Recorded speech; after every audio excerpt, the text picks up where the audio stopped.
Many people approach the Gospel of Matthew as a familiar doorway into the life of Jesus.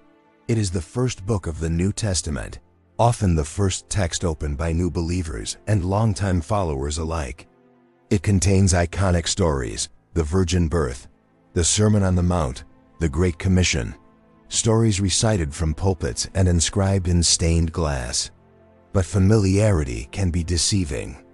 Beneath the surface of this gospel lies something far more volatile than most realize. The words may be familiar, but their original weight has often been muted. Their intensity has been dimmed over centuries of repetition and institutional control. Matthew's gospel, in its raw and unfiltered form, was never meant to be safe.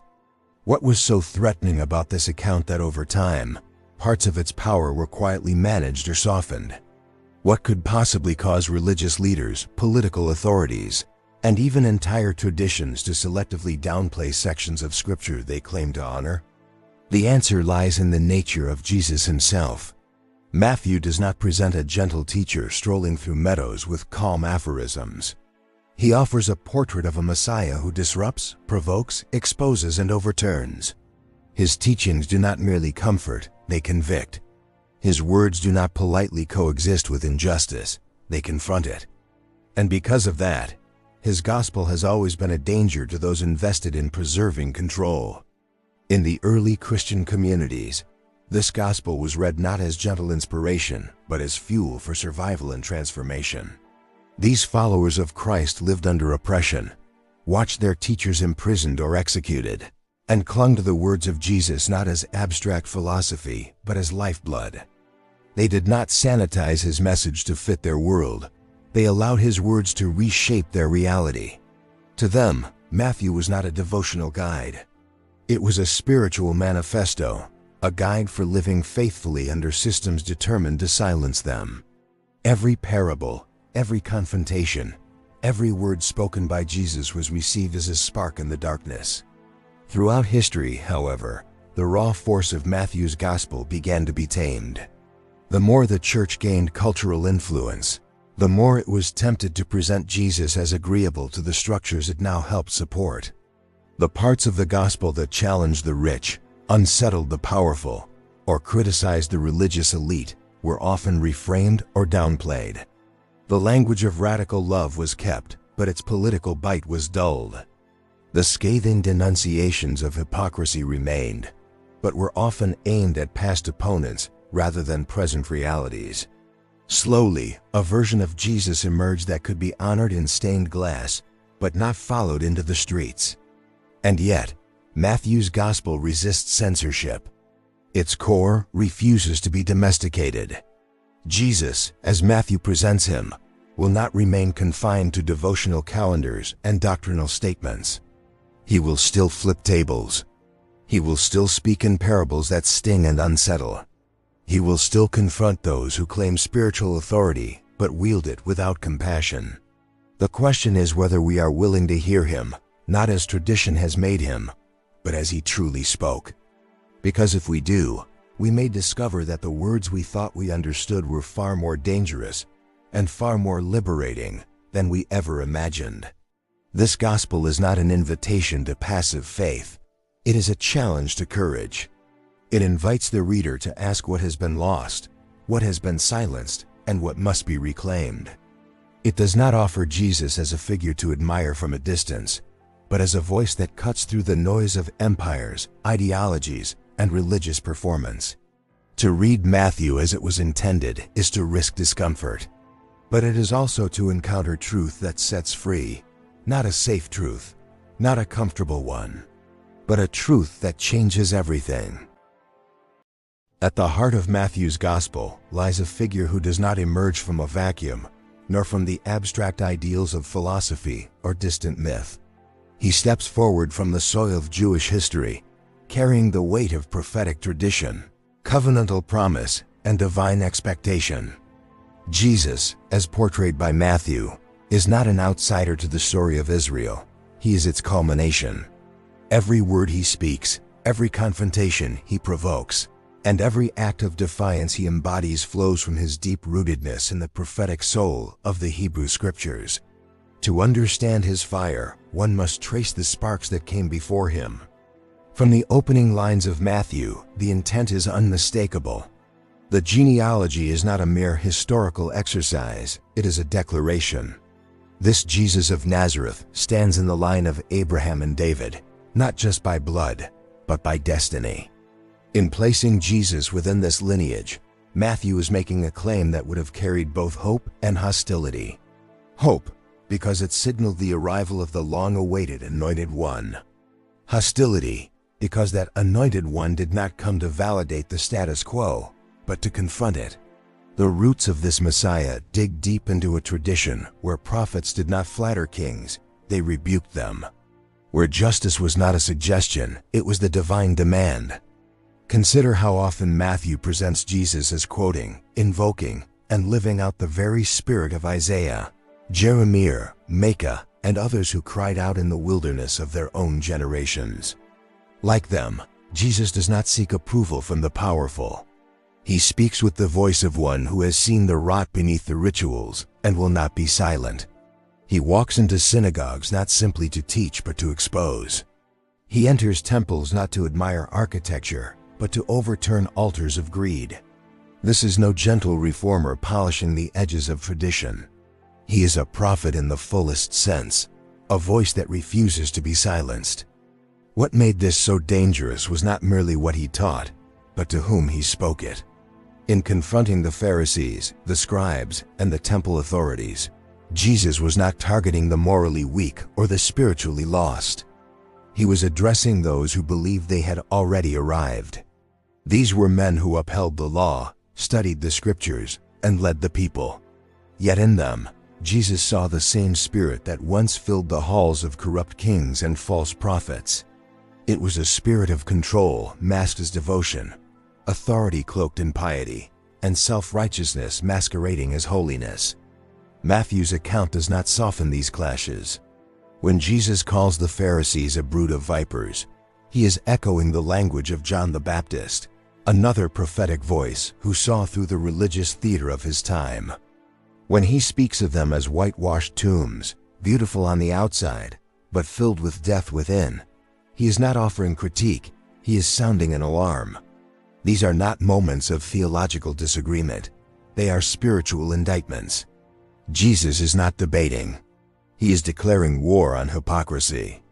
Yet even as he speaks with this severity, he stands fully within the tradition of the Hebrew prophets, not outside of it.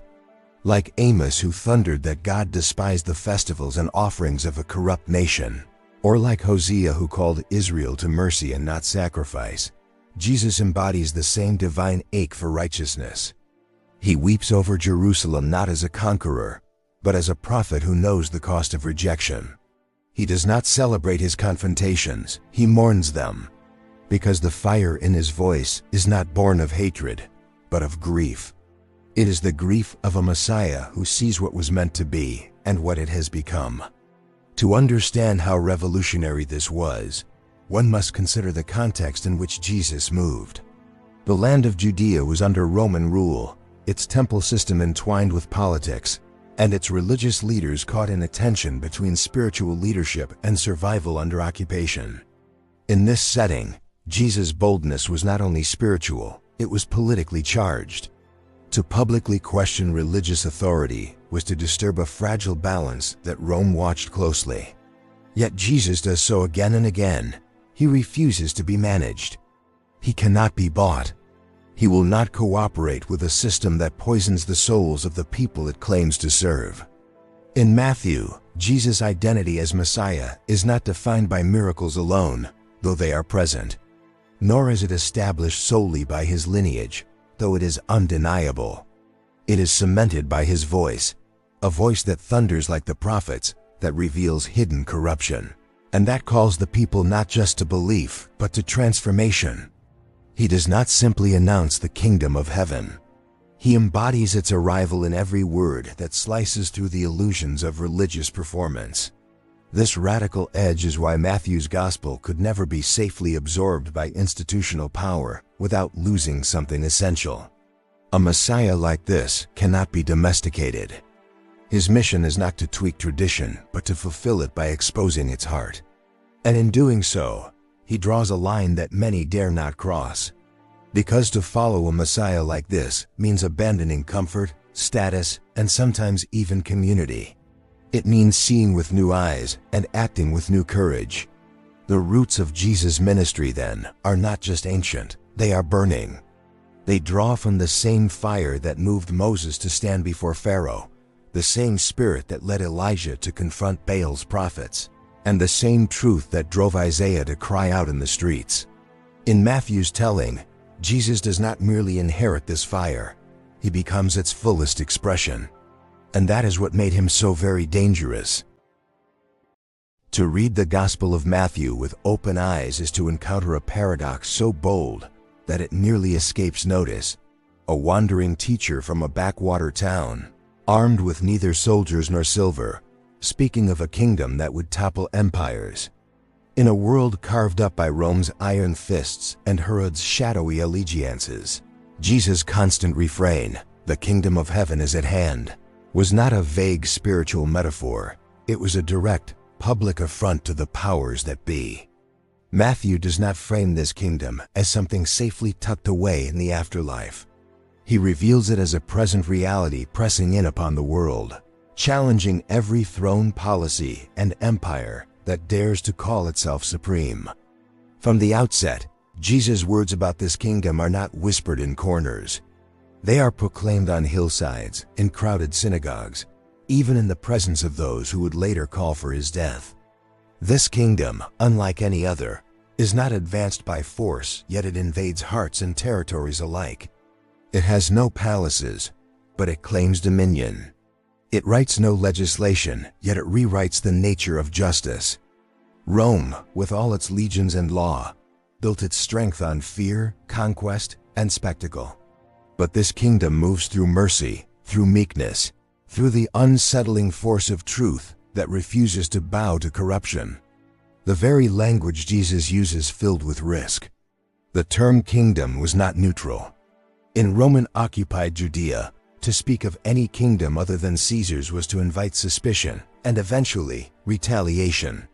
Pilate, the Roman governor, was not appointed to maintain peace, he was stationed to crush sedition. And yet, Jesus does not hesitate. When he speaks of the kingdom of heaven, he offers a vision so diametrically opposed to Roman power that it could only be understood as a threat. Not because he called for violence, but because he questioned everything upon which violent kingdoms are built. Matthew carefully constructs this vision through contrast. Rome is obsessed with hierarchy, but in this kingdom, the greatest is the servant. Rome seeks tribute, but Jesus tells Peter that the children of the king are free. Herod hosts feasts to impress dignitaries. Jesus multiplies loaves and fishes for the forgotten crowds. The difference is not cosmetic, it is foundational. The gospel presents a clash of values so complete that coexistence becomes impossible. One must either choose Caesar or Christ. Neutrality is not an option. When Jesus tells his followers to turn the other cheek, to walk the second mile, to love their enemies, he is not offering advice for passive living. These are not strategies for avoidance. They are tactics of resistance designed to disrupt the machinery of domination without replicating its violence. Turning the other cheek exposes the abuser.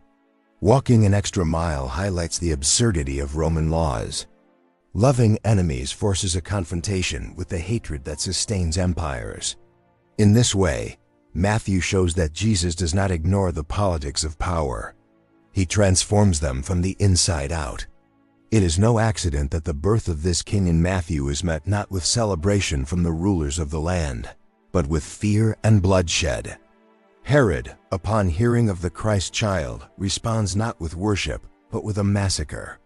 This violent reaction to a newborn is not irrational, it is the logic of empire faced with the promise of a different reign. Herod understood, more clearly than many today, that even the whisper of another kingdom is intolerable when your rule is based on control. And so, from the very beginning, Jesus is marked as a danger, not because he brandishes a sword, but because he carries something far more unsettling, authority without oppression, influence without manipulation, and power without corruption. As Jesus teaches, he unravels the very assumptions that uphold Roman governance and religious compromise. The poor are not abandoned, they are heirs. The mourners are not ignored, they are comforted. The meek are not crushed, they inherit the earth.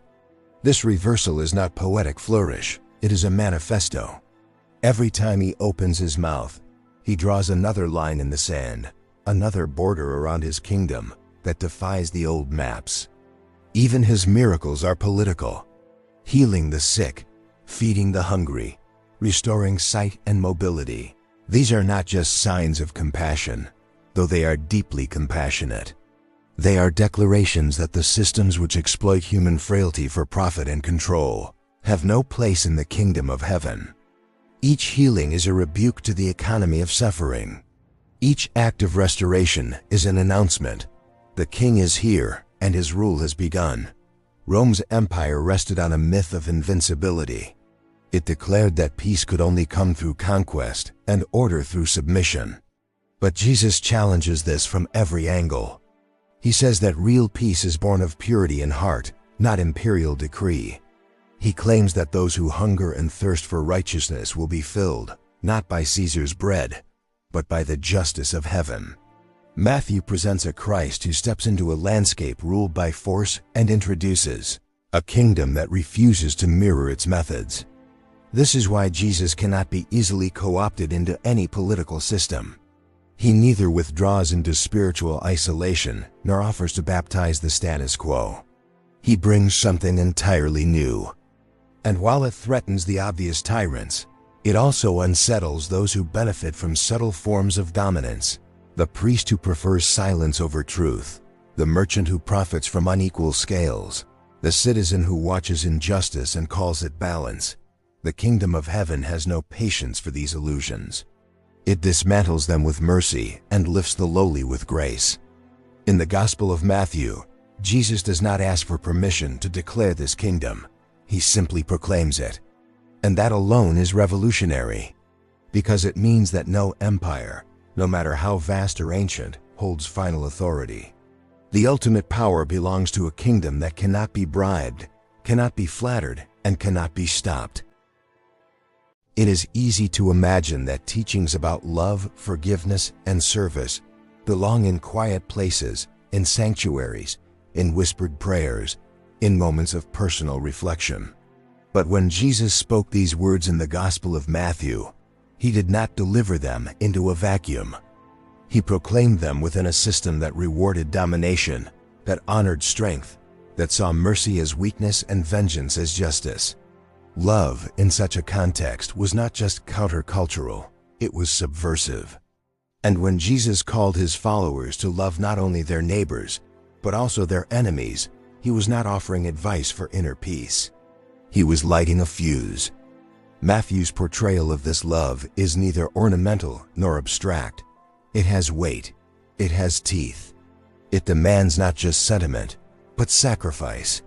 To turn the other cheek is to willingly expose oneself to shame in a culture obsessed with honor. To pray for one's persecutors is to declare allegiance to a kingdom that judges not by violence, but by mercy. These were not harmless suggestions.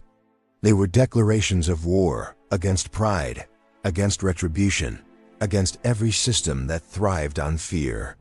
When Jesus says in Matthew 5 that one must love their enemies and pray for those who persecute them, he is not simply teaching a higher morality. He is tearing apart the foundation of power as it was understood in both Roman and Jewish society.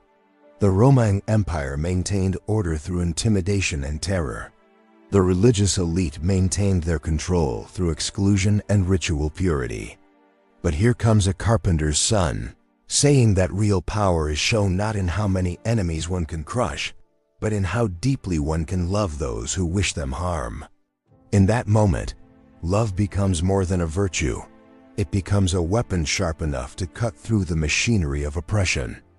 It is no wonder then that this teaching, though recited often, is rarely lived. To forgive without limit, to bless those who curse, To serve those who cannot repay, these actions do not simply challenge individual hearts. They threaten to reorder society. Imagine a world where debt is forgiven, where enemies are embraced, where social rank is ignored in favor of compassion. Such a world does not fit within the borders of empire. It does not operate according to the logic of survival or advantage. It is, by nature, revolutionary. Matthew does not present Jesus' commands as optional paths for the especially devout. He presents them as the very nature of what it means to belong to the kingdom of heaven. And the tension is immediate.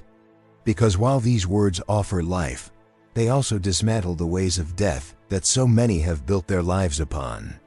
To love in the way Jesus describes is to walk into enemy territory unarmed, knowing full well the cost and choosing it anyway.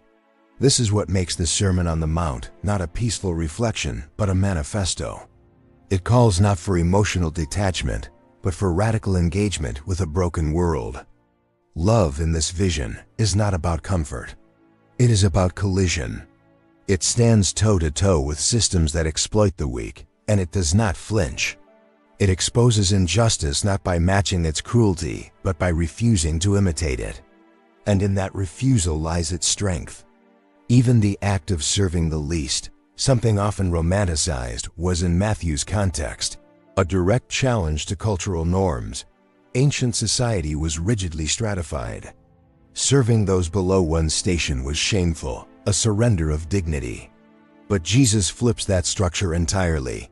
The last shall be first. The greatest among you shall be your servant. These were not theoretical statements. They were active redefinitions of status and worth. When Jesus washed feet, when he touched lepers, when he ate with tax collectors and sinners, he was not simply showing kindness. He was violating the rules of social order, refusing to respect the boundaries that separated the clean from the unclean, the worthy from the unworthy. And when he tells his followers to do likewise, he is asking them to enter that same disruption. To love in such a way is to step out of every safe zone. It is to risk association with the outcast, to bear the cost of misunderstood mercy, to be labeled soft or foolish or naive. Yet in Matthew's gospel, these are the very signs of divine strength, because true love does not retreat. It advances quietly, steadily, relentlessly.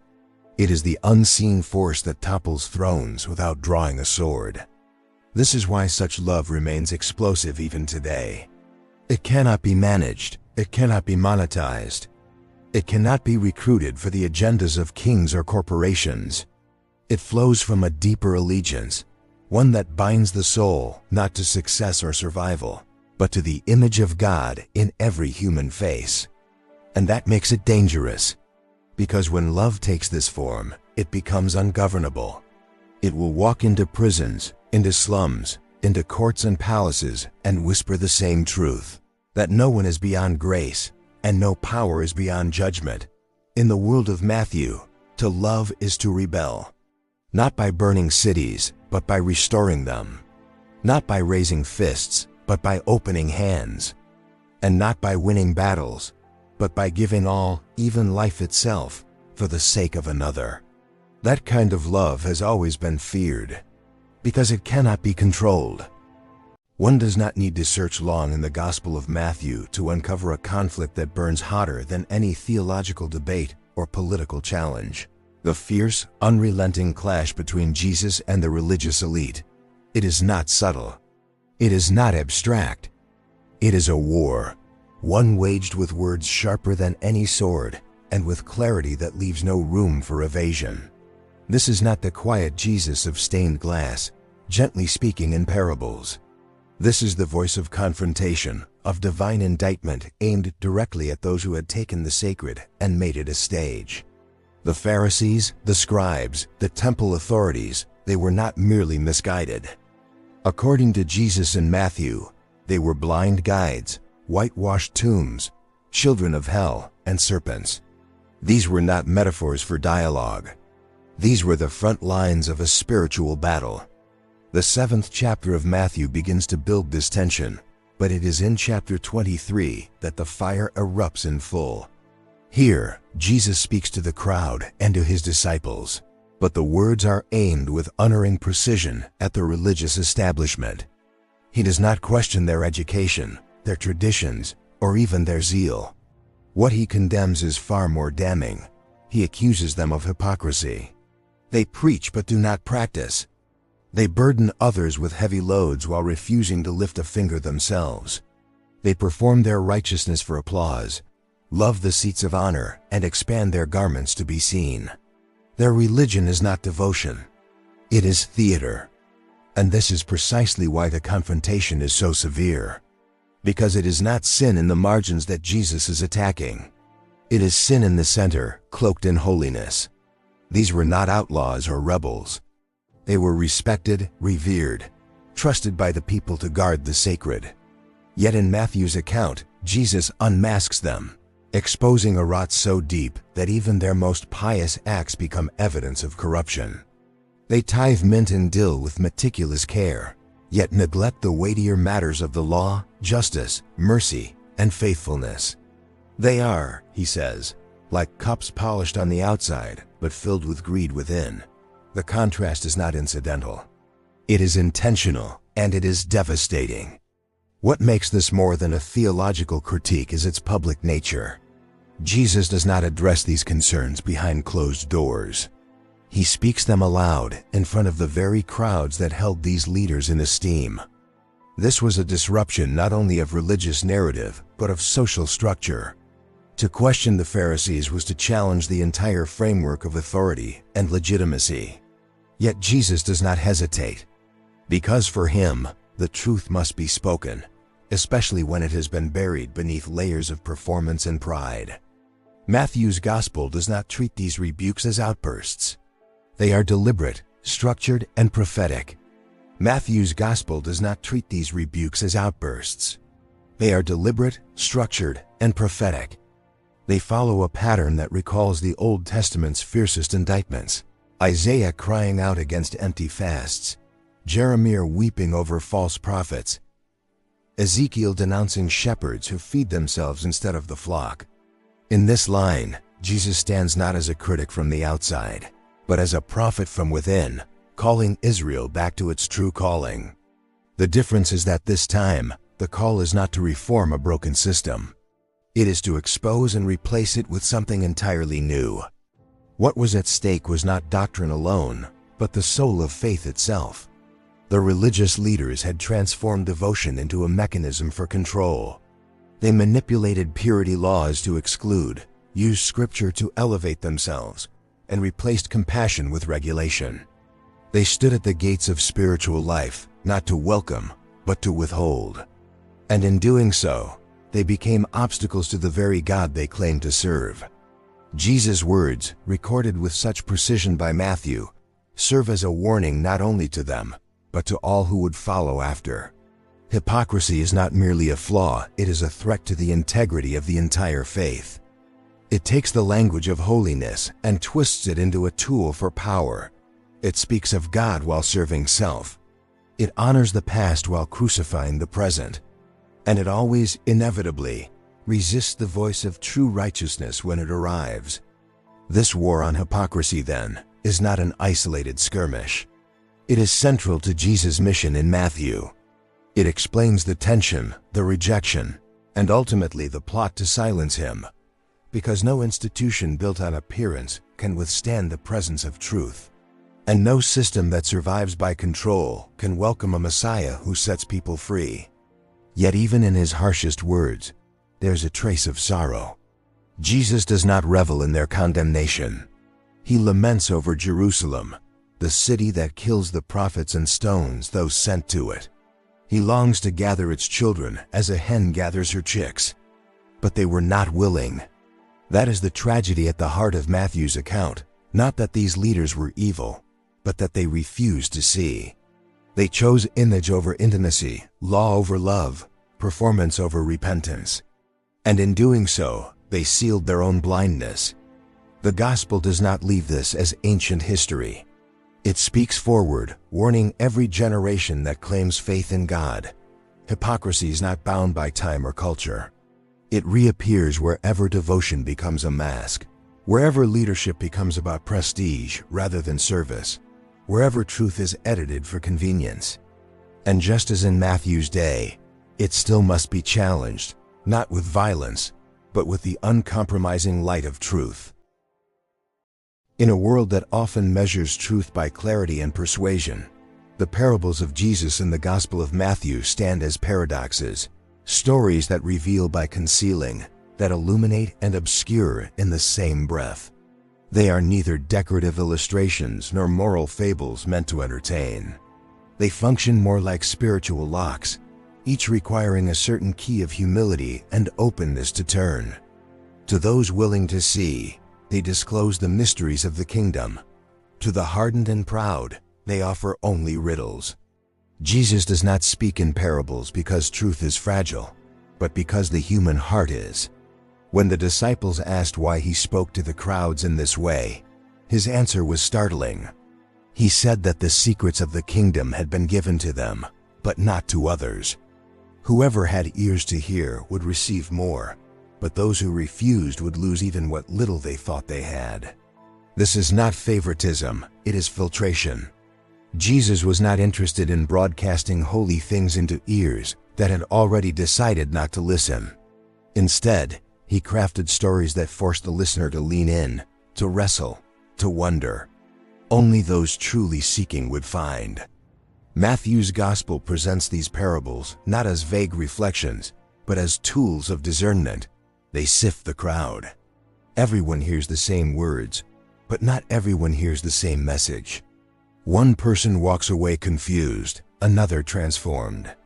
That divergence is not accidental, it is intentional. Jesus is not hiding the kingdom out of cruelty, but out of reverence. Some truths are too sacred to be handled casually. They must be pursued, uncovered, received with trembling hands and a yielded heart. Take, for example, the parable of the sower. It seems simple enough. A man scatters seed, and the results vary depending on the soil. But Jesus uses this image to describe something far more profound. The seed is the word of the kingdom. The soil is the human heart. The story does not end with a moral, it ends with a challenge. What kind of soil are you? Are you hardened, shallow, distracted, or ready? The story is not content to entertain. It demands a response. This is the pattern throughout Matthew's parables. They are invitations into a reality that cannot be grasped through intellect alone. They require surrender. In the parable of the wheat and the weeds, Jesus speaks of a world where good and evil grow side by side until the harvest. In the parable of the hidden treasure, a man sells everything to buy a field containing a treasure he has only glimpsed. In each case, the kingdom is presented as something both precious and costly, both near and elusive. These are not stories for the curious. They are stories for the committed. Even more striking is the way these parables subvert expectation. They do not reinforce the values of the world. They overturn them. In Matthew's telling, the kingdom belongs to the unexpected. A mustard seed becomes a tree. A little yeast transforms an entire batch of dough. A net gathers both good and bad fish. The message is clear. God is at work in hidden, humble ways, and those who look only for spectacle will miss it entirely. The kingdom does not arrive with banners and armies. It emerges quietly, almost imperceptibly, and yet with unstoppable force. By speaking in parables, Jesus also avoids the traps laid by his opponents. They come with questions meant to ensnare, to pin him down with words they can twist. But parables do not lend themselves to easy accusation. They disarm, they unsettle, and they leave the hearer either frustrated or transformed. To ask for more explanation is itself an act of humility, and that is exactly what Jesus is looking for. This method of teaching also protects the message from being diluted. Plain declarations can be co-opted, systematized, and distorted, but a parable resists such treatment. It lives and breathes. It cannot be mastered, it must be entered. In Matthew, Jesus uses this method not out of vagueness, but out of wisdom. He is not just teaching information. He is shaping perception. He is calling forth a new way of seeing, one that refuses to separate knowing from becoming. Perhaps most provocatively, the parables also function as judgment. To those who refuse to see, they become a mirror reflecting back their own blindness. As Isaiah was told in his commission, the message will harden as well as heal. Jesus quotes this very prophecy in Matthew, indicating that his use of parables fulfills that same purpose. They are mercy and judgment wrapped in mystery. They leave no one neutral. And yet, for those who do hear, the impact is staggering. The truth, once veiled, becomes luminous. The kingdom, once distant, draws near. These stories become not just teachings, but turning points. They change how one sees the world, how one understands value, time, power, and grace. A field is no longer just a field, it might hide a treasure. A seed is not just potential, it is destiny. A banquet invitation is not just a metaphor, it is a summons from the King. In the hands of Jesus, storytelling becomes revolution. The parables in Matthew are not gentle tales for children. They are battlegrounds of perception, tools of spiritual excavation, and invitations into a kingdom that is both hidden and unstoppable. They test the listener's hunger. They measure one's readiness, and they do it without raising a voice. Few passages in Scripture have been so widely quoted and so frequently softened as the Beatitudes. Found at the beginning of the Sermon on the Mount in Matthew chapter 5, they are often approached as comforting promises, idealistic virtues for a tranquil soul. Yet to read them in the light of their historical and spiritual setting is to realize they are nothing less than a revolutionary manifesto, a declaration of values so inverted, so radical, that they turn the entire social, political, and religious world upside down. These are not simply poetic lines about blessing. They are the foundations of a kingdom that refuses to imitate the patterns of empire. Jesus does not begin the Sermon on the Mount by appealing to the wise or the influential. He does not gather the powerful to share strategic insights or call upon the righteous to defend a legacy. Instead, he speaks to the forgotten, the oppressed, the weary, and the humble. And to them, he declares blessing. Not future possibilities, not conditional rewards, but present reality. Blessed are the poor in spirit, for theirs is the kingdom of heaven. With these words, Jesus draws a line in the sand. The kingdom is not coming later for the strong, it is already here, and it belongs to those the world consistently overlooks. In these opening declarations, Matthew records a list of what sounds at first like contradictions. The mourners are called blessed, the meek are promised the earth. Those who hunger and thirst not for power or success, but for righteousness, will be filled. These are not sentimental observations. They are confrontational truths. Each statement cuts against the grain of Roman ideology, religious pride, and every form of self-made greatness. They do not elevate winners, they elevate the wounded. The Beatitudes challenge more than external systems. They confront the deep assumptions buried in the human heart, assumptions about what it means to live a life of value, about who is worthy of honor, and about how blessing is measured. In a world that rewards dominance, Jesus praises the merciful. In a society where purity is guarded through exclusion, he lifts up the pure in heart. In an empire where peace is enforced by violence, he honors the peacemakers. And when he reaches the final Beatitudes, those that address persecution, he does not retreat into spiritual abstraction. He speaks plainly. Those who are reviled, insulted, and falsely accused because of him are not cursed. They are blessed. For so they treated the prophets before them. This final parallel is crucial. The Beatitudes place the disciples not in the lineage of scribes or sages, but in the tradition of prophets, men and women who stood outside the halls of power and called nations to repent. This is not a call to personal tranquility. It is a commissioning for confrontation, not by sword or slogan, but by living a life so aligned with the heart of God that it cannot be ignored. Such a life will always provoke resistance. And that resistance is not evidence of failure. It is a sign of fidelity. Matthew does not present these words as optional virtues for the spiritually ambitious. He presents them as the DNA of the kingdom. To belong to Jesus is to embody this pattern, not in private moments of reflection, but in public acts of courage. The Beatitudes were not whispered, they were proclaimed. And they carry within them the power to rearrange what people believe about success, influence, justice, and identity.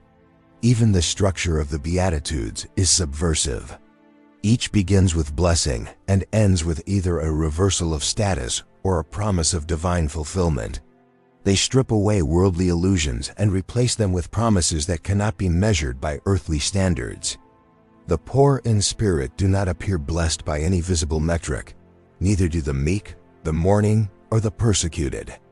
And yet, in Jesus' proclamation, they already possess the kingdom. They will be comforted. They will inherit the earth. They will see God. This inversion is not symbolic, it is strategic. It undermines every system built on fear, pride, and exclusion. It announces to the marginalized that they are not forgotten. It tells the world that God does not count as we do. The qualities listed are not weaknesses to overcome, they are windows into the heart of the divine. In a culture that constantly presses upward, toward prominence, perfection, and control, Jesus points downward to humility, mercy, and a hunger for righteousness that cannot be satisfied by any human throne. The power of these words lies in their simplicity, but their impact comes from their truth. The Beatitudes are not mystical riddles. They are plain speech, dangerous precisely because they are so clear. They tell the truth about who God honors, and by extension, they reveal who we are tempted to ignore. And that is where the upheaval begins, not just in society, but in the soul. What Jesus offers in the Beatitudes is not merely hope for the hurting. He offers a vision of a world reordered by grace. A world where mourning leads to comfort, not isolation. Where meekness leads to inheritance, not erasure. Where hunger for justice leads to satisfaction, not disappointment. This is not fantasy. It is the blueprint of a kingdom that operates on laws completely foreign to every empire ever built. In Matthew, these words set the tone for everything that follows. The miracles, the parables, the confrontations, they all echo this vision. The Beatitudes are not the introduction to the kingdom, they are its constitution. They name its citizens, describe its culture, and declare its triumph, not in future glory, but in present reversal. The world may not recognize it yet, but the kingdom has already begun, and its first citizens are not found in palaces or platforms. They are the ones the world forgot. If there was ever a moment when the tension between Jesus and the religious establishment exploded into open defiance, it was in the temple courts of Jerusalem. In Matthew's account, this is not a passing event or a minor outburst. It is a deliberate, premeditated act that pierces the heart of institutional religion and exposes the depth of its betrayal. Jesus does not arrive at the temple to teach, to heal, or to quietly observe. He arrives to confront, to purge, to reclaim. And what follows is not subtle, it is loud, it is physical, it is dangerous. The one who taught with authority and healed with compassion now turns over tables and drives out merchants, and in doing so, reveals a side of the Messiah often ignored: his fierce commitment to the holiness of God's house and his intolerance for the corruption that had taken root within it. The temple was supposed to be the epicenter of worship, the place where heaven touched earth, where sacrifices were offered and prayers ascended like incense. For generations, it had symbolized the presence of God among his people. But by the time Jesus enters its courts in Matthew 21, the sacred had been compromised. What should have been a house of prayer had become a market, a place of commerce, a theater of exploitation. The poorest among the people, those bringing offerings of doves, were the ones most targeted by inflated prices and manipulative practices. And all of it took place under the watchful eye of those charged with maintaining holiness. Jesus does not merely observe this injustice, he intervenes. With fire in his eyes and authority in his steps, he flips the tables of the money changers and drives out those selling animals for sacrifice. His words cut through the chaos. It is written, "My house shall be called a house of prayer, but you have made it a den of robbers." This is not just about economic abuse, it is about desecration. A place that was meant to reflect God's heart had been twisted into a system that mirrored Roman greed and religious manipulation. And Jesus does not just rebuke it, he disrupts it. What happens in this moment is not incidental to his mission. It is essential. It reveals that Jesus did not come merely to comfort individuals, but to confront systems. The cleansing of the temple is not a spontaneous act of emotion, it is a prophetic declaration. He is not only identifying what is broken, he is taking action to tear it down. This is the fulfillment of the prophetic tradition, where zeal for God's house consumes the righteous, where the messenger of the Lord comes suddenly to his temple to purify it like a refiner's fire. Matthew's account makes clear that this act is not only seen, it is remembered. It sets into motion the final steps toward Jesus' arrest and crucifixion. The religious leaders are not simply offended. They are threatened. Because the moment Jesus overturns those tables, he exposes the lie at the center of their authority. Their control depended on a sacred system that had been hollowed out, and Jesus had just declared it unacceptable. He had not only disrupted commerce, he had challenged the legitimacy of the entire religious order. And yet, even in the midst of this upheaval, something astonishing happens. As the merchants flee and the dust settles, the blind and the lame come to Jesus in the temple, and he heals them. This is not an act of random kindness, it is restoration. The very space that had been monopolized by the powerful is reclaimed for the vulnerable. The sacred is no longer guarded by profit, it is opened to those in need. And the children begin to cry out, "Hosanna to the Son of David," recognizing what the chief priests and scribes cannot see. In cleansing the temple, Jesus does not leave it empty. He fills it with what it was always meant to hold: prayer, healing, praise, and presence. This moment forces a reckoning. It asks who the temple truly belongs to. Is it the domain of the elite or the dwelling place of God? And who has the authority to define what is holy? Jesus answers not with a theory, but with action. Holiness in his hands is not sterile. It is passionate. It is fierce. It is willing to disrupt anything that stands in the way of true worship. For those who had turned the temple into a business, this act was not just offensive, it was intolerable. Because it exposed them not only as corrupt, but as obstacles to God's presence. And for Matthew's audience, this would have resonated deeply. Many of them were already facing persecution, already worshiping in homes and fields rather than grand structures. This account reminded them that the sacred does not reside in buildings or in rituals alone, but wherever God's justice and mercy are made visible.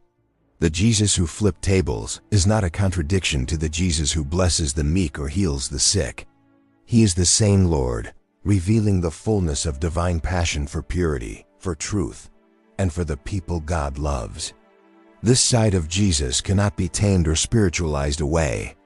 It must be faced, because it declares, unmistakably, that God is not indifferent to injustice done in his name.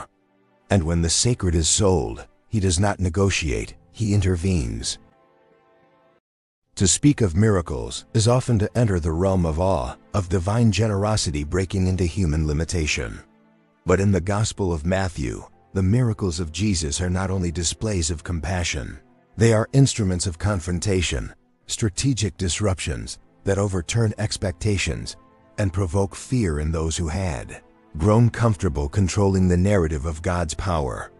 Each sign performed by Jesus tears at the fabric of the world as it was known and governed, and with every healing, every exorcism, every restoration, a challenge is issued to the structures that claim divine authority for themselves.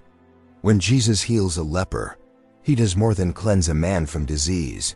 He erases a boundary that had kept that man on the outside of community and worship.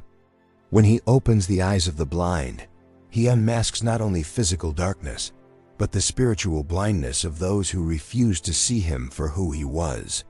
When he raises the dead, he declares that even death itself is not sovereign. In Matthew's Gospel, these are not simply kind acts. They are revelations.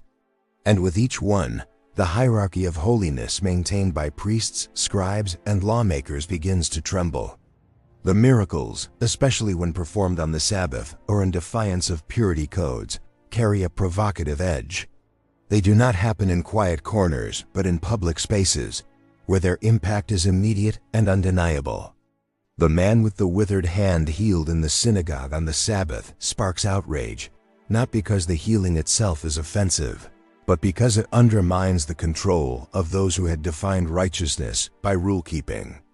Jesus does not apologize. He asks whether it is lawful to do good on the Sabbath. And in that question, he exposes the heartlessness of a system more committed to regulation than to restoration. In Matthew 9, when Jesus heals a paralytic, he first declares the man's sins forgiven, a statement that stirs accusations of blasphemy before the miracle even occurs. The physical healing becomes proof not only of compassion, but of divine authority. And that authority does not come from the temple, from the Sanhedrin, or from Caesar. It comes from within him. This is the threat. Because once the crowds begin to see that power flows directly from Jesus, the intermediaries lose their leverage. The exorcisms, too, are acts of both mercy and rebellion. Each demon cast out is a testimony not only to Jesus' command over the spiritual realm, but to his refusal to allow evil to remain hidden. In a culture where unclean spirits were both feared and mythologized, Jesus names them, silences them, and sends them away. And with each confrontation, the religious leaders grow more unsettled, because their influence often thrived on fear. But fear is a currency that quickly loses value when freedom begins to spread. Perhaps nowhere is the fear more evident than in the responses of the Pharisees and scribes. Instead of rejoicing at the healing of the broken, they question the source of his power. They accuse him of casting out demons by the prince of demons. Their accusation is not born of honest inquiry, it is born of desperation. Because if the people begin to believe that God is acting outside their control, then their entire system of influence is at risk. And the people do believe. They marvel. They follow. They begin to ask whether this could be the son of David. This question, simple on the surface, is loaded with political and spiritual implications. To declare Jesus the son of David is to acknowledge him as the rightful heir to the throne of Israel, not just a miracle worker, but a king. And that recognition is what turns wonder into danger. Because kings do not emerge quietly. They disturb, they displace, and they demand allegiance. Even the natural world responds to Jesus in ways that signal more than power. They signal identity. When he calms the storm, the disciples do not just admire his ability. They ask, "What kind of man is this?" The question hangs in the air, not just in their boat, but across the gospel. Each sign draws the same inquiry, and with each answer, the distance between Jesus and every other teacher, prophet, or healer becomes more visible. These miracles also create a momentum that the authorities cannot stop. They attempt to discredit him, to trap him, to undermine his influence, but the signs keep coming. The crowds continue to gather. And in Matthew's narrative, the miracles are not ends in themselves, they point to a greater confrontation. They are warnings that the kingdom is not coming politely. It is breaking in, disrupting the established order, healing what was broken, and refusing to ask permission. It is not compassion alone that leads the religious leaders to plot his death. It is the fear that his power, so freely given and so widely witnessed, will awaken a movement they cannot contain. His miracles are the cracks in their foundation, the early tremors of an earthquake that will shatter the temple's monopoly on holiness. And as these signs accumulate, they realize that a decision must be made. Either he must be embraced as the fulfillment of every hope, or he must be silenced as a threat too dangerous to endure. What Matthew shows with striking clarity is that the miracles of Jesus are not interruptions to the gospel. They are the gospel in motion. They reveal the character of the kingdom, the authority of the king, and the fear of those who see their control slipping away. They are signs not only of healing, but of judgment. Because once they are seen, they must be responded to. And in that response, the truth of every heart is revealed. Beneath the weight of Roman crosses and the echo of jeering crowds, something unfolded in Matthew's gospel that could not be reduced to politics, nor contained by theology alone. The crucifixion of Jesus was not simply a miscarriage of justice or a tragic end to a noble life. It was a moment so charged with divine force that the earth itself reacted. The temple shuddered and the skies darkened in mourning. What looked from the outside like a public execution was in fact a cosmic collision. Every human authority, religious, imperial, and social, had conspired to silence one man, and in that act, they accidentally set in motion a divine upheaval they could not contain. The cross was not the end. It was the takeover. Matthew's portrayal of the crucifixion resists simplification. He does not focus merely on the physical agony, though that pain is certainly present. Instead, he frames the scene with signs so overwhelming they cannot be ignored. Darkness descends in the middle of the day, not as a poetic gesture, but as a signal that creation itself is bearing witness to what no courtroom or council would dare acknowledge. This death is different. It disturbs the sun, unsettles the ground, and splits the curtain of the temple from top to bottom. Heaven and earth converge, and nothing remains untouched. The tearing of the temple veil is especially striking. This was not a mere piece of fabric. It was the boundary that separated the Holy of Holies, the space where only the high priest could enter, from the rest of the world. It was, symbolically and spiritually, the line between God and humanity. And when Jesus breathes his last, that barrier is torn, not by human hands, but from above, as if God himself is declaring that separation has ended. The systems built on exclusivity, unguarded access to the divine, are dismantled in one moment of surrender. What the high priest could only enter once a year, the crucified Christ now opens to all. For the Roman authorities, the cross was a tool of terror. It was meant to humiliate, to crush resistance, to make an example out of anyone who dared challenge Caesar's absolute power. But in Matthew's telling, this tool of empire becomes the very place where that empire is judged. The man nailed to the wood, mocked as king, is revealed not as a failed Messiah, but as the true ruler, enthroned not with gold, but with thorns. The irony is deliberate, and it is profound. The inscription above his head, "This is Jesus, the King of the Jews," was meant to shame, but it becomes a declaration that no army, no throne, no law could ever reverse. Even the soldiers, hardened men accustomed to death, begin to sense the magnitude of what they are witnessing. As the earth quakes and the rocks split, one centurion looks upon the crucified Jesus and confesses, "Truly this was the Son of God." This is no small admission. It is the beginning of a crack in the empire's armor, the first sign that even those commissioned to enforce Rome's rule are no longer blind to the truth. The crucifixion is not failure, it is revelation. The religious leaders, for their part, believe they have succeeded. They see the lifeless body and assume silence will follow. But what they do not understand is that the very act meant to preserve their power has unleashed a force far beyond their control. In killing the prophet, they have fulfilled the prophecy. In attempting to secure their influence, they have made way for a kingdom that cannot be contained by buildings, scrolls, or rituals. The crucifixion is their last grasp at control, and it slips through their fingers like dust. Matthew does not allow his readers to miss the inversion. The cross, meant to signal defeat, becomes the symbol of divine dominion. It does not whisper of surrender, it shouts of victory. Not the victory of violence or vengeance, but the triumph of sacrificial love that refuses to yield, even to death. Jesus does not resist arrest. He does not call down angels. He lays down his life willingly, not as a victim, but as a victor. And in doing so, he redefines power. It is not found in force, but in faithfulness. Not in domination, but in obedience. This death is not quiet, it echoes.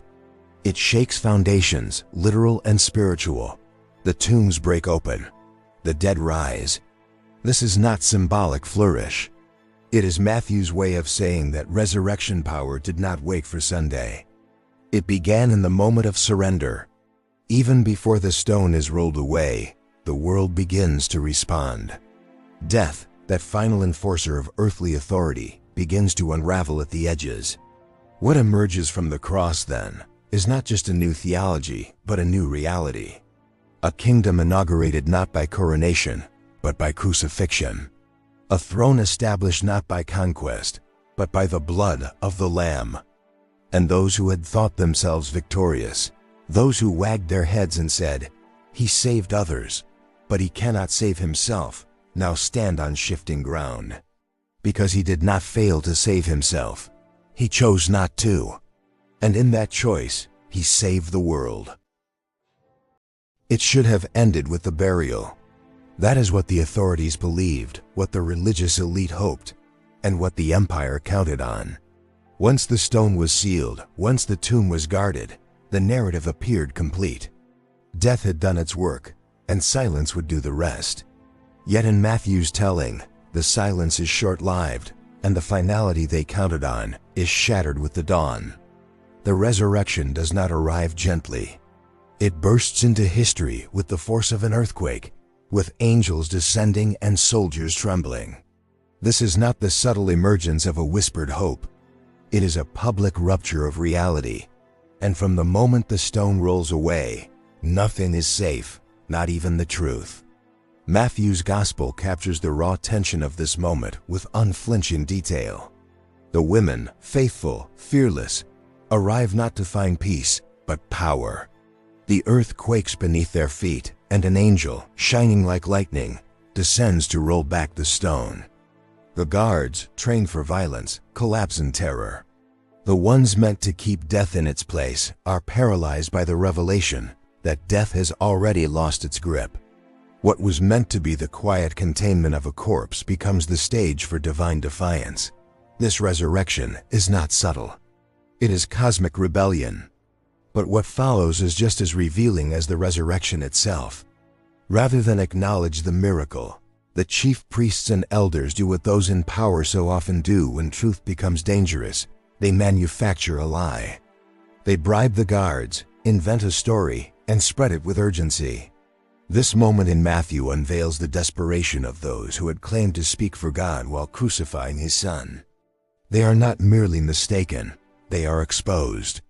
And rather than repent, they conspire.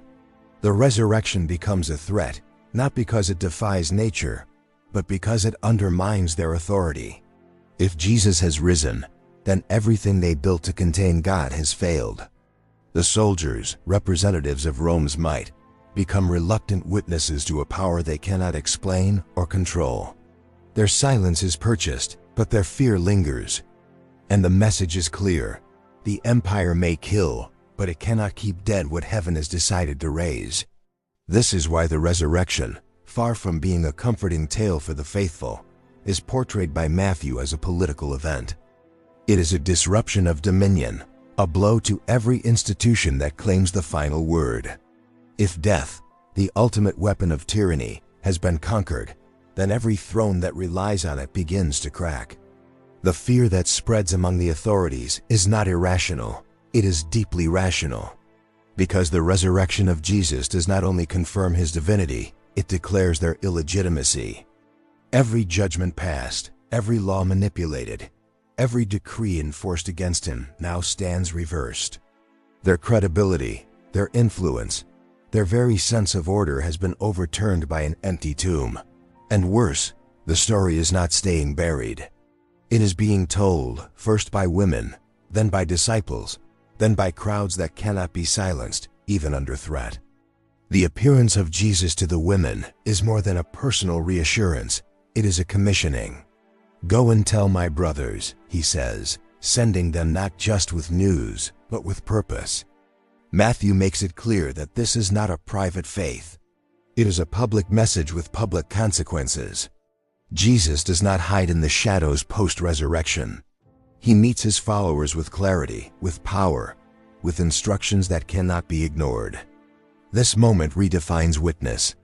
It is not reserved for the elite or the educated. It begins with those whose voices were easily dismissed in courtrooms, yet chosen by God to declare the defeat of death. The strategy of heaven is not to overpower with spectacle, but to append with truth spoken through the overlooked. And this choice is yet another affront to the systems that had sought to maintain their grip by silencing inconvenient messengers. Matthew's account insists that the resurrection is not merely a proof of life after death. It is a confrontation with the very mechanisms that pretend to control life itself. It is a statement that Jesus was not wrong, not misled, not tragically misunderstood, but victorious. And that changes everything. The laws that condemned him lose their authority. The temple that denied him loses its exclusivity. The empire that mocked him loses its threat. The cross, once seen as a warning, becomes a witness. The tomb, once sealed with certainty, becomes a doorway into a reality no system can contain. Even the attempt to suppress the resurrection becomes a testimony to its impact. Lies are only crafted when truth cannot be stopped. Money is only offered when silence becomes impossible. And fear spreads fastest among those with the most to lose. In this sense, the resurrection is not only the climax of Jesus' story, it is the unraveling of every false narrative that tried to define him. It is not a quiet conclusion. It is the ignition of a movement. In the empty tomb, we do not find escape from history. We find its redefinition. Power, as the world understands it, is exposed as shallow. Glory, as heaven defines it, is unveiled in scars.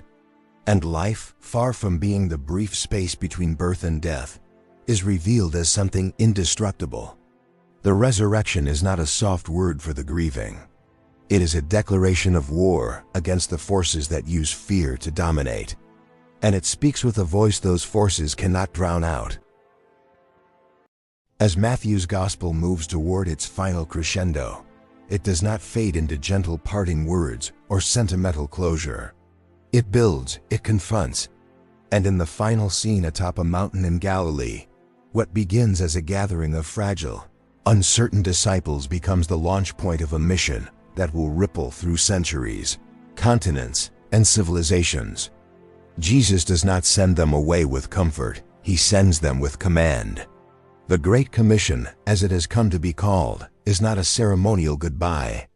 It is a royal decree, a revolutionary dispatch issued by a king who has conquered death and now claims authority not in one nation, not among one people, but in all heaven and on all earth. This moment, captured in the closing verses of Matthew 28, is saturated with tension and implication. The disciples meet him in obedience, some still doubting, all likely disoriented by the whirlwind of crucifixion and resurrection. Yet Jesus does not wait for perfect clarity. He does not require unwavering faith. He speaks directly into the confusion, into the fragile mixture of worship and hesitation, and declares a truth so absolute that it cannot be reduced. All authority in heaven and on earth has been given to me. This is not metaphor, it is not suggestion. It is the assertion of dominion that knows no rival. And then, without pause, he issues the mandate. Go. Not stay and build a monument, not withdraw and remember, but go. Make disciples of all nations, baptizing them in the name of the Father, and of the Son, and of the Holy Spirit, teaching them to obey everything I have commanded. These are not instructions for quiet religiosity. They are the blueprint for spiritual insurgency. Jesus is sending them to carry a message that will outlive kingdoms, destabilize ideologies, and reach into every corner of human culture. This commission is not territorial, it is total. What makes these final words so subversive is not just their scope, but their method. The call is not to conquer with weapons, but to teach with truth. Not to manipulate with fear, but to invite with love. The tools of this mission are not forged in iron, but formed in witness, obedience, and presence. Baptism becomes the sign of allegiance, not to an institution, but to the resurrected Christ. Teaching becomes the act of passing on a way of life, not just ideas. And at the center of it all stands the promise, I am with you always, even to the end of the age. This presence is not ceremonial, it is empowering. The implications could not be more political, more cultural, more cosmic. Jesus is declaring that no culture, no empire, no religious system owns the monopoly on truth. His kingdom is advancing into all nations, and the message does not ask permission. It arrives with grace, but speaks with authority. It honors identity, but demands transformation. It respects context, but refuses compromise. The Great Commission is not colonialism, it is confrontation with every structure that resists the reign of God. And it is given, not to the elite, but to a handful of ordinary followers who will become vessels of something extraordinary. In the world of Matthew, where power had been defined by swords, temples, and decrees, this final command redefines what influence looks like. The empires that crucified Jesus relied on spectacle and force. The kingdom he now inaugurates advances through surrender and proclamation. The gospel is not an invitation to join a club. It is an announcement of a new world order, one shaped not by coercion, but by a Savior who conquered by laying down his life. And those who accept this commission step into a calling that will, by design, place them at odds with every structure built on control, exclusion, or pride. The disciples are not told to go and blend in, nor to go and preserve tradition. They are told to go and make disciples, followers, learners, apprentices in the way of the crucified and risen King. This kind of work cannot be done from a distance. It requires presence, patience, and courage. It assumes resistance. And it guarantees transformation, not only in the ones who receive the message, but in the ones who carry it. That Jesus chooses to close his earthly ministry with this charge speaks volumes about his vision. He does not build a throne in Jerusalem. He does not call down legions of angels. He does not retreat into divine mystery. He entrusts his mission to humans, flawed and fearful, but filled with the Spirit of the living God. This is the scandal and the power of the gospel, that it moves not through institutions, but through obedience, that it spreads not by decree, but by witness, and that it thrives not in safety, but in sacrifice. Matthew ends not with a period, but with an open command. The story is not over. It continues in every generation that hears these words and chooses to go. And it echoes with the same divine presence that shook the mountains, tore the veil, and raised the dead. I am with you always. This is not comfort for the fearful. It is fuel for the faithful. The commission is not just an invitation, it is a collision. It calls every follower to live in the tension between here and eternity, between loyalty to Christ and resistance from the world. The voices that sought to silence Jesus 2,000 years ago have not disappeared, they have simply changed form. In every generation, including our own, there remains a persistent effort to soften his message, to sanitize his words, to remove the sting from his truth. And nowhere is this more evident than in the way the Gospel of Matthew is often preached today. What once turned the world upside down is frequently reduced to gentle advice, stripped of its fire, emptied of its power. The edges are dulled. The urgency is lost. The revolutionary Christ becomes a manageable symbol, safe for consumption, useful for control. But Matthew does not give us a tame Jesus. He gives us a figure who refuses to bend to religious showmanship, who confronts corruption in sacred places, who speaks of love as a force strong enough to disrupt nations. His gospel is not comfortable reading, it is dangerous, because it demands change, not just in hearts, but in systems. It calls out not only personal sin, but collective injustice. It speaks into the very spaces that most resist being exposed. The censoring of Jesus is not always deliberate. Sometimes it is born of fear, the fear that his words will cost too much or challenge too deeply. Sometimes it is born of fatigue, the desire to keep peace rather than speak truth. And sometimes it is strategic, a way for the powerful to hold on to their place by keeping the radical edge of the gospel hidden behind a veil of tradition. But whatever the reason, the result is the same. The world hears an echo, not a voice, a reflection, not a presence. And yet, the uncensored Jesus still speaks. Through Matthew's words, through the stories that have not been tamed, he calls out once more, not to condemn, but to awaken. He calls the church not to comfort, but to courage. He calls believers not to retreat, but to rise. And he calls every listener to see him not as he has been domesticated to appear, but as he truly is, the Lion and the Lamb, the servant and the King, the Judge and the Redeemer. To reclaim the voice of Jesus is not merely to study his teachings. It is to live by them, to be shaped by them, to carry them into places that would prefer silence. It means risking misunderstanding, losing status, challenging injustice, and loving in ways that defy logic. It means seeing the gospel not as a path to escape the world, but as a call to transform it from the inside out. This is the message that still threatens those who cling to power.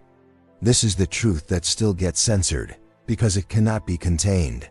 Thank you for watching this video.